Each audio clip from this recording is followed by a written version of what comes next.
नमस्कार दोस्तों, आज हम आपको पढ़ाएंगे करंट अफेयर्स। भाइयों, कई दिन से हमारे मन में बेचैनी ये चल रही थी कि अभी जितना भी यूट्यूब पे आप कंटेंट देखिए करंट अफेयर्स का, उतना कंटेंट आपको लगेगा 2 घंटे का कोई बना रहा है, कोई 2.5 घंटे का बना रहा है, कोई 1 घंटे का वीडियो बना रहा है करंट अफेयर्स के लिए, और वो भी 5 करंट अफेयर्स के लिए। तो ये लगता था कि यार इतना जो है कि अगर विद्यार्थी समय बर्बाद करेगा। हम भी 2 बार पीसीएस मेंस दे चुके हैं, फिर 2 बार जो है समीक्षा अधिकारी मेंस दे चुके हैं, लेकिन इतना कभी जो है कि अगर समय की कोई विद्यार्थी पर प्रतिदिन 1 घंटा या 1.5 घंटा केवल कोई वीडियो देखे और वो भी करंट अफेयर्स का, तो उसमें उसका कितना घाटा होगा। तो इसलिए हमने क्या कोशिश की है, एक छोटी सी हमारी पहल है कि कोशिश कर रहे हैं कि देखते हैं कि कितना अधिक से अधिक हम बच्चों को बता पाएँ या समझा पाएँ कि करंट अफेयर्स को इस तरह से भी और कम समय में भी पढ़ा जा सकता है। देखिए, पहला इसमें प्रश्न है कि हाल ही में राष्ट्रपति द्रौपदी मुर्मू के यात्रा क्रम को बताइए। ये बच्चों देखिए, ये अभी हाल ही में आप देखें राष्ट्रपति द्रौपदी मुर्मू जी 3 देशों की यात्रा करने गई थी, और वो देश कौन कौन थे?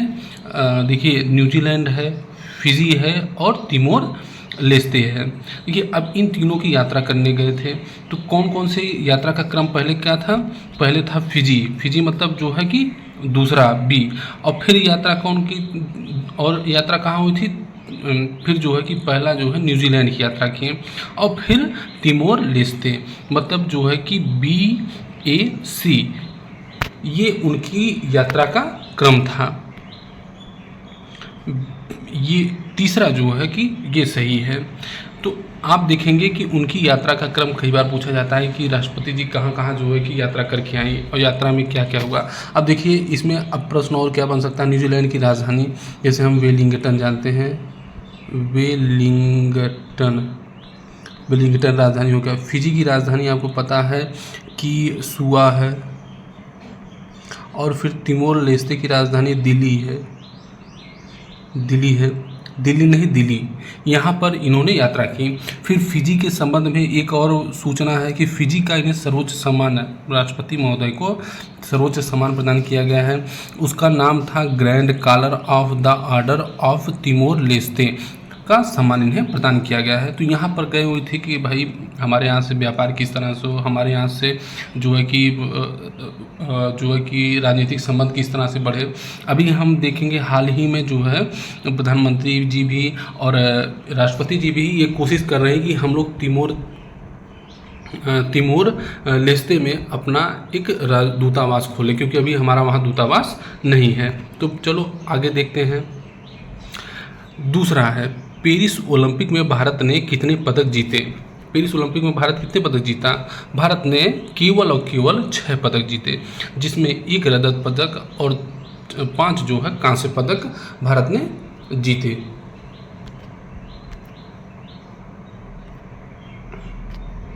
आप देखें कितना, 6 पदक। अब एक प्रश्न और है कि अगला ओलंपिक कहाँ होगा? अगला ओलंपिक आपको पता है कि कहाँ होगा? लॉस एंजिल्स में, लॉस एंजिलिस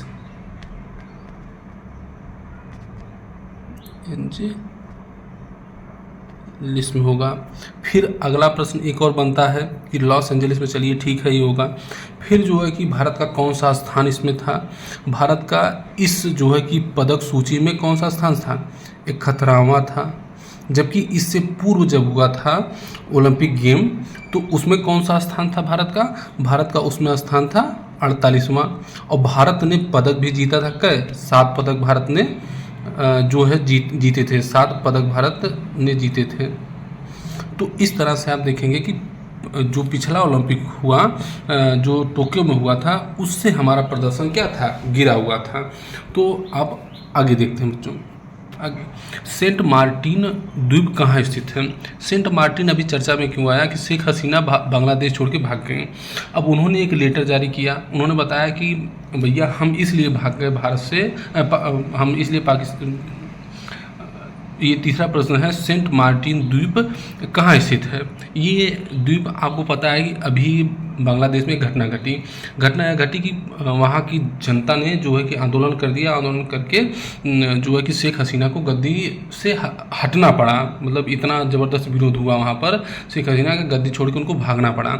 और जब वो गद्दी छोड़ के बांग्लादेश छोड़ के भाग गई तो उनको जो है कि एक लेटर उन्होंने जारी किया जनता के नाम संदेश से, कि उन्होंने बताया कि हम ये विद्रोह इसलिए हुआ या यह जो है कि अशांति बांग्लादेश में इसलिए हुई क्योंकि अमेरिका ने यह अशांति फैलवाई।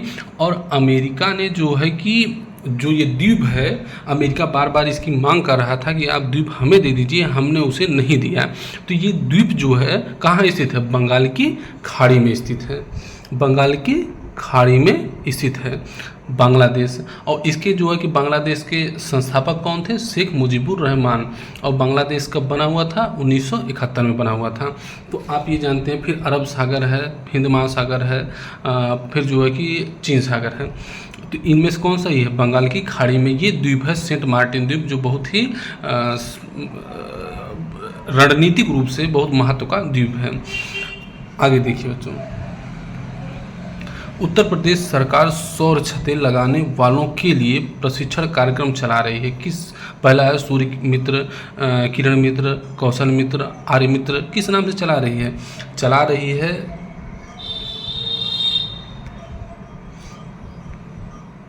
वो चला रही है सूर्य मित्र के नाम से।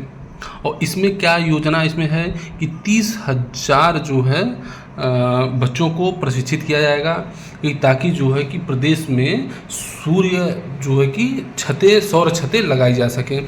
अच्छा, ये योजना जो है प्रधानमंत्री सूर्य घर मुक्त बिजली योजना है। इसमें ये लक्ष्य रखा गया था कि 1 करोड़ घरों पर सौर छत लगाई जाएगी।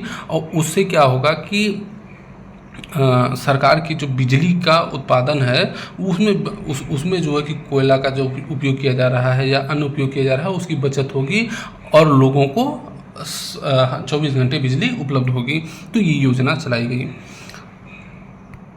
आगे देखिए, लोकार्नी फिल्मोत्सव में पुरस्कार पाने वाले पहले भारतीय बने। कौन पहले भारतीय बना? आमिर खान, शाहरुख खान, अक्षय कुमार और सलमान खान। कौन बना? शाहरुख खान। शाहरुख खान जो है कि इनको लोकार्नी पुरस्कार दिया गया। ये फेमस इसलिए है कि पहले ये भारतीय हैं, पहले भारतीय। इससे पहले किसी को ये लोकार्नी पुरस्कार नहीं दिया गया। दूसरा, ये पुरस्कार जो है स्विट्ज़रलैंड, लोकार्नी जो है वो स्विट्ज़रलैंड के द्वारा दिया गया, स्विट्ज़रलैंड के द्वारा दिया गया। फिर तीसरा जो है किसने, यह अवार्ड का नाम जो है कैरियर लेपर्ड है। इस अवार्ड जो उनको प्रदान किया गया है वो कैरियर लेपर्ड अवार्ड प्रदान किया गया है। लोकार्नी फिल्मोत्सव में पुरस्कार प्राप्त करने वाले पहले भारतीय कौन थे? शाहरुख खान हैं। और यह पुरस्कार कहाँ, किस देश द्वारा दिया जाता है? वो स्विट्ज़रलैंड द्वारा दिया जाता है। और लोकार्नी फिल्मोत्सव में कौन सा पुरस्कार दिया गया? वो कैरियर लेपर्ड दिया गया। ठीक, अब आगे आते हैं। अगला ओलंपिक गेम कहाँ होगा? अगला ओलंपिक गेम हमने अभी पहले ही चर्चा की थी, लॉस एंजल्स में होगा। ये कहाँ है? संयुक्त राज्य अमेरिका में, अमेरिका में होगा।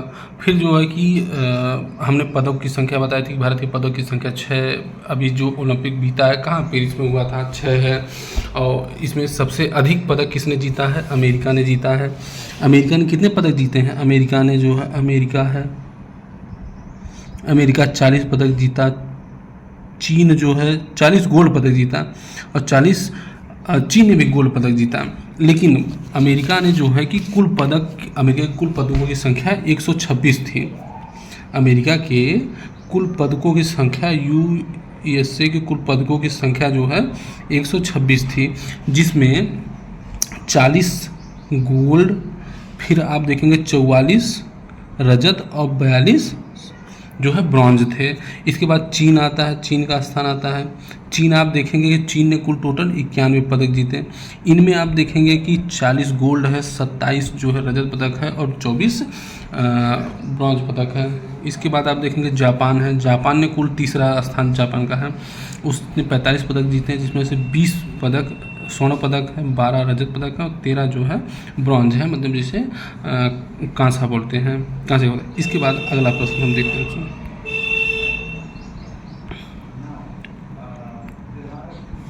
NIRF राष्ट्रीय संस्थान रैंकिंग रूपरेखा 2024 में सर्वश्रेष्ठ संस्थान कौन से हैं?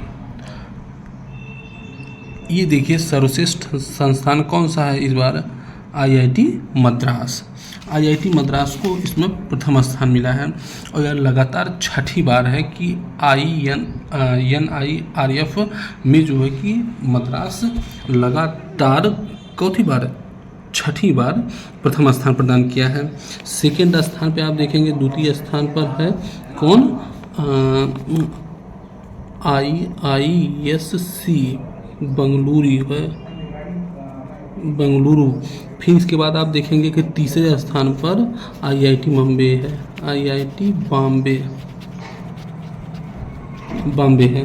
ठीक, ये आपने देख लिया। इसके बाद आप देखिए ये रैंक हो गई, मतलब 7वां प्रश्न है NIRF राष्ट्रीय संस्थान रैंकिंग रूपरेखा 2024 में सर्वश्रेष्ठ संस्थान कौन से हैं? तो उसमें IIT Delhi, IISC Bengaluru, IIT Madras और IIT वाराणसी, जिसमें सबसे पहली रैंक जो लगातार छठी बार जो है IIT मद्रास को प्रथम स्थान प्रदान हुआ है।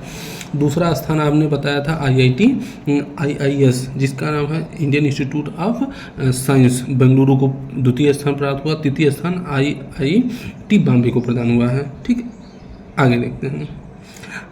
NIRF राष्ट्रीय संस्थान रैंकिंग रूपरेखा 2024 में सर्वश्रेष्ठ विश्वविद्यालय चुना गया। सर्वश्रेष्ठ विश्वविद्यालय किसे चुना गया?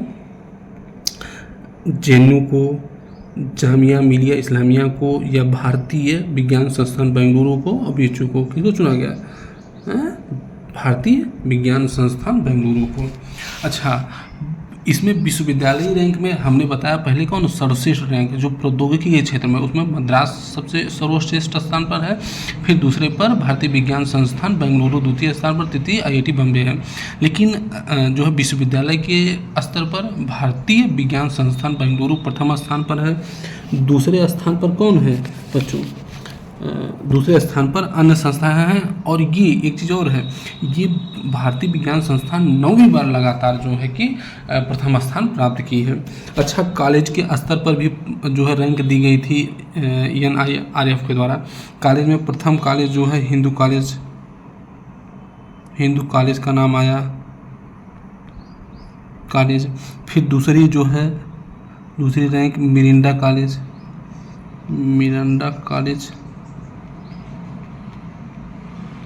मिरांडा कॉलेज और तीसरा सेंट स्टीफन कॉलेज है। मतलब जो है कि हमने पहला प्रौद्योगिकी के स्तर पर सर्वश्रेष्ठ विद्यालय कौन है, सर्वश्रेष्ठ संस्थान कौन से है? संस्थान है IIT मद्रास। दूसरा विश्वविद्यालय स्तर पर सर्वश्रेष्ठ संस्थान कौन? भारतीय विज्ञान संस्थान बेंगलुरु। और अगर कॉलेज स्तर पर पूछा जाए कि सर्वश्रेष्ठ संस्थान कौन सा कॉलेज है, तो वो हिंदू कॉलेज है और दूसरे स्थान पर मिरांडा कॉलेज है और तीसरे स्थान पर सेंट स्टीफन कॉलेज है। अच्छा, एक चीज़ और बच्चों कि ये जो है कि NIRF रैंकिंग कौन जारी करता है? जारी करता है शिक्षा मंत्रालय के अधीन जारी होता है। ठीक, आज इतना ही, नमस्कार।